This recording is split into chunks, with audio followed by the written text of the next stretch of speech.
Oi pessoal, aqui é o Thiago Damasceno e como eu havia falado para vocês em um dos posts do canal, eu estava mudando de apartamento, processo um tanto trabalhoso. Eu já mudei, mas ainda estou com alguns imprevistos para solucionar, de modo que ainda não consegui lançar vídeo novo, mas já estou me organizando para isso. Enquanto não saem uns vídeos novos, eu vou deixar vocês aqui com os meus ungüentos do ogro relacionados ao Islã. Como muitos sabem, eu faço parte do projeto Ogro Historiador, onde junto com outros colegas, nós produzimos podcasts a cada 15 dias e também quinzenalmente produzimos os ungüentos do ogro, a sua pequena dose quinzenal de história. São episódios solos de 10 a 15 minutos, onde a gente fala um tema de nossa preferência. Eu vou postar hoje aqui o meu episódio do Ungüento de número 9, em que eu falei sobre viagens e viajantes no Islã medieval, e depois vou postar outros episódios até sair vídeo novo, mas em breve os vídeos novos estarão aqui no canal. Obrigado pela compreensão de sempre e espero que vocês gostem.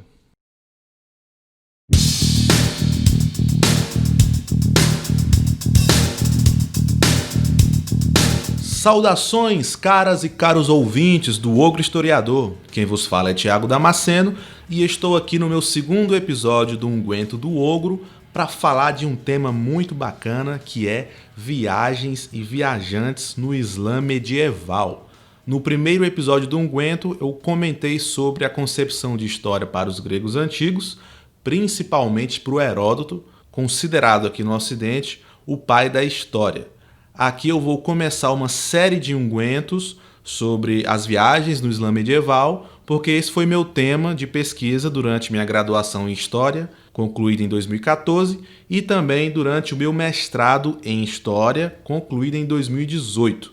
Hoje eu vou explicar o significado das viagens no Islã e as contribuições históricas dos testemunhos dos viajantes.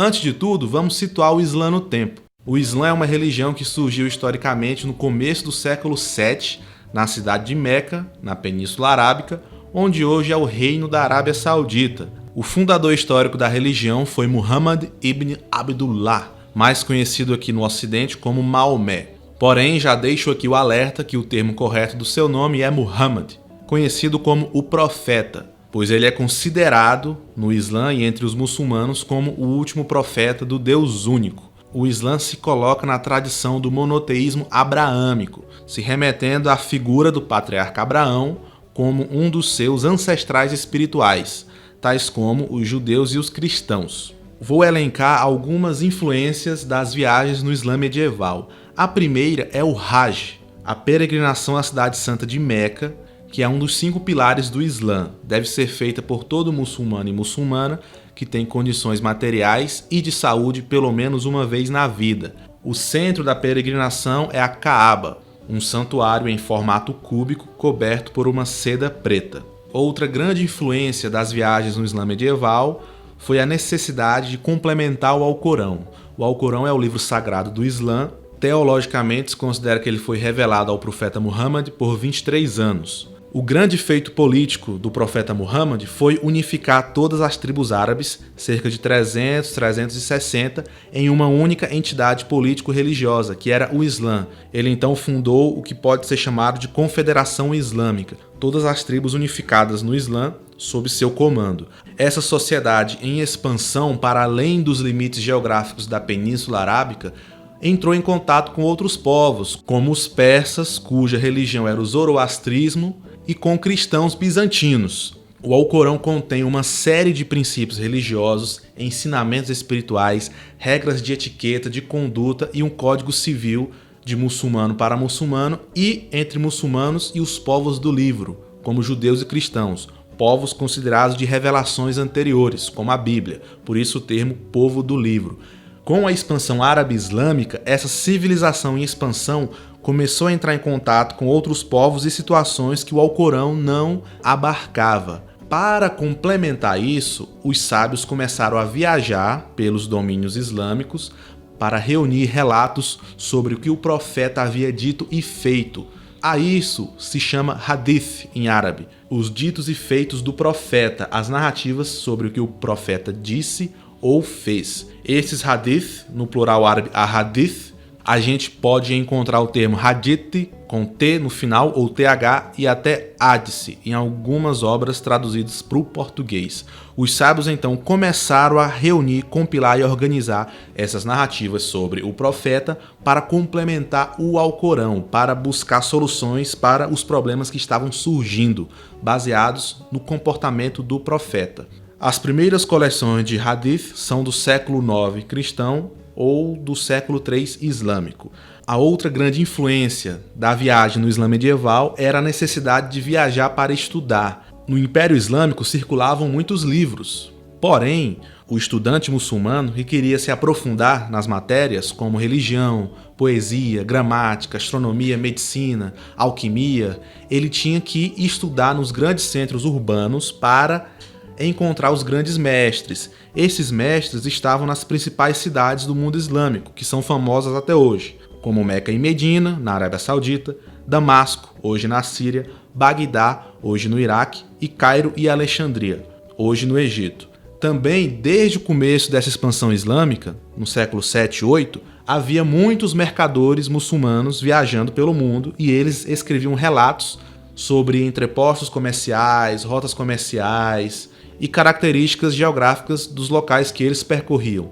Então, todos esses fatores, peregrinação, viagem por comércio, viagem para coletar narrativas sobre o profeta e viagens para estudar com os mestres nos grandes centros urbanos, criaram uma cultura de viajar e relatar que culminou no século XII com um gênero literário específico, a rihla.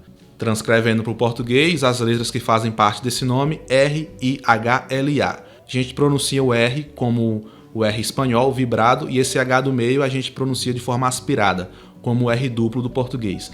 No século XII, surgiu então esse gênero, rihla, o relato de viagem por excelência. Rihla quer dizer viagem ou relato de viagem. O pioneiro do gênero foi o Ibn Jubayr, um muçulmano nascido na cidade de Valência, onde hoje é a Espanha, no século XII. Então, quais são as principais características da rihla, do relato de viagem por excelência? Ele é oriundo de viagens com fins de estudo, peregrinação ou de reconhecimento territorial.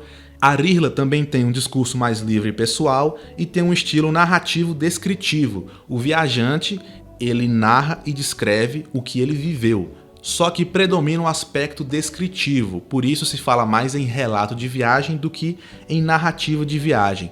Como os viajantes escreviam sobre tudo que chamava sua atenção, como organização política do povo que ele conhecia, relevo, flora, fauna, costumes, mercados urbanos, rotas comerciais, a rihla tem então vários discursos, discurso histórico, religioso, geográfico, botânico, e como é um discurso mais pessoal, os viajantes adotavam até discursos mais poéticos e líricos. Encerro por aqui este primeiro ungüento da minha série sobre viagens e viajantes no Islã medieval. Nos próximos ungüentos eu vou falar sobre alguns relatos de viagens específicos, começando com o do Ibn Jubayr, no século XII, que foi o pioneiro do gênero, e depois vou falar de viajantes mais famosos como o Ibn Batuta, do século XIV. Aproveito para convidar você a conhecer o meu canal no YouTube chamado História na Medina, esse canal com videoaulas sobre história árabe islâmica.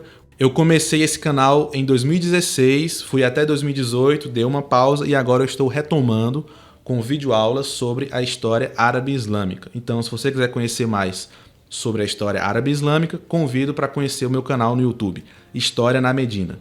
Fique também ligado no Ogro Historiador nas nossas redes sociais, no Facebook e Instagram, e também no nosso site oficial, ogrohistoriador.com, para ficar por dentro dos lançamentos. Todo domingo sai um material novo, ou podcast padrão, de cerca de 1 hora, de 15 em 15 dias, e também os ungüentos do Ogro, nos outros 15 em 15 dias. Obrigado pela audição e até a próxima!